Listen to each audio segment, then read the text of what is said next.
Aresado ang isang lalaking nangikil ng menor de edad na dating may-ari ng nabili niyang second-hand na cellphone. Tinangka niya kasing kikilan ng biktima nang maritrib niya ang mga lamang sex video ng cellphone. Nasa front line ng balitang yan si Dave Abuel.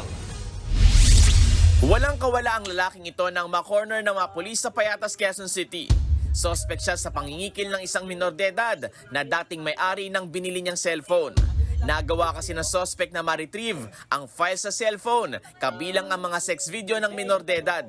Dito na niya kinontak ang biktima at tinakot na ikakalat ang videos kung hindi magbibigay ng pera.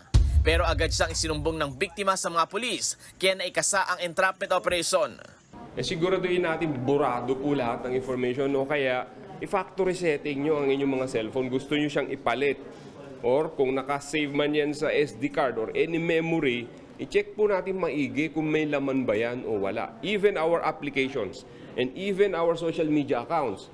Pagka ibebenta po niyan o ipapalit nyo, siguraduhin nyo na dapat naka-factory setting yan. Or burahin nyo lahat ng mga account, even mga cloud accounts. Paglabag sa anti-online sexual abuse or exploitation of children and child sexual abuse at robbery extortion ang kakaharapin ng suspect. Sa Valenzuela naman, natuldukan din ang pangingikil ng lalaking ito nang maaresto siya sa isang fast food restaurant. Ang suspect, inireklamo ng dating girlfriend matapos ding takuting ikakalat ang dating sex video kung hindi ito makikipagtalik ulit sa kanya.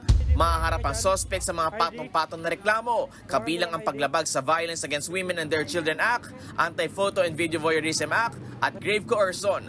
Nagbabalita mula sa Frontline, Dave Abuel, News 5. Mga kapatid, Julius Babaw po. Iba na ang may alam at may pakialam sa panahon ngayon.